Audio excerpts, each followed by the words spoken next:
Hello, this is Oru, and this is my library, where all the magical stories begins. Today I will tell you a story about Erisa's Sugary Adventure. In a bright and sunny meadow, a little fairy named Erisa was busy at work. She carefully used a dropper to collect golden dot nectar from the biggest flowers she could find.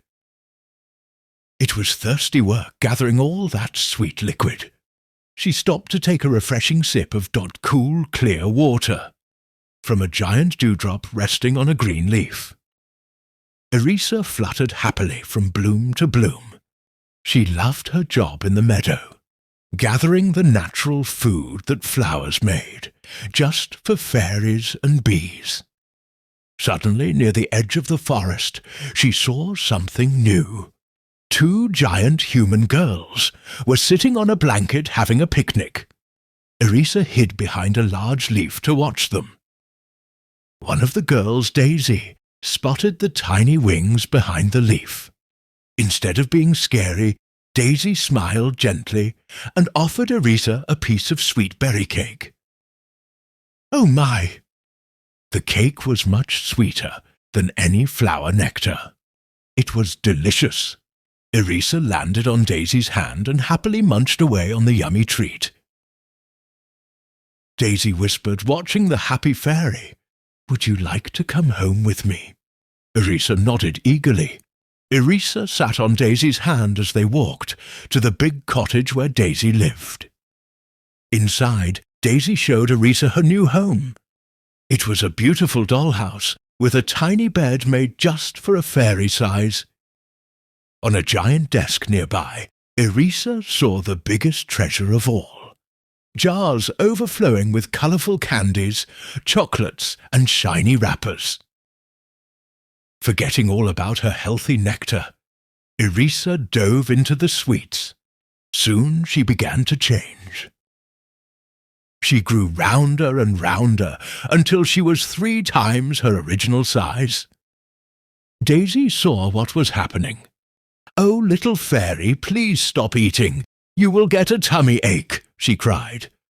But Erisa was too busy licking a giant lollipop to listen. Erisa now could only hop along, like a little toad. When she tried to fly, her wings just went wobble, wobble, thump.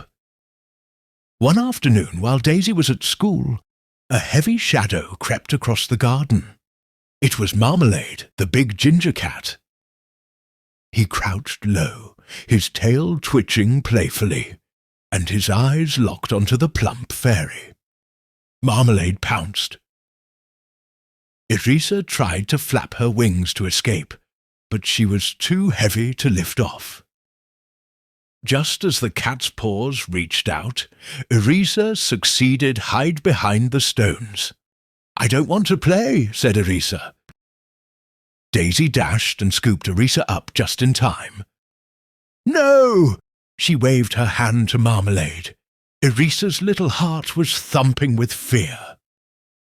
"I'm so sorry, Erisa," Daisy whispered, realizing that too many treats had put her friend in danger.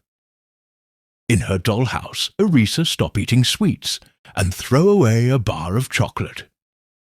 She realized that simple nectar was much better for a fairy than too many sugary treats. For the next week, Daisy helped Erisa return to her healthy habits. Exercised with berries, sipped on nectar, and instead of candy, Erisa ate the fruits. Soon Erisa was back to normal. She flew happily. Erisa promised to herself not to eat too much in the future. She learned that too much of anything never bring good result. And that's for today. See you in another story tomorrow.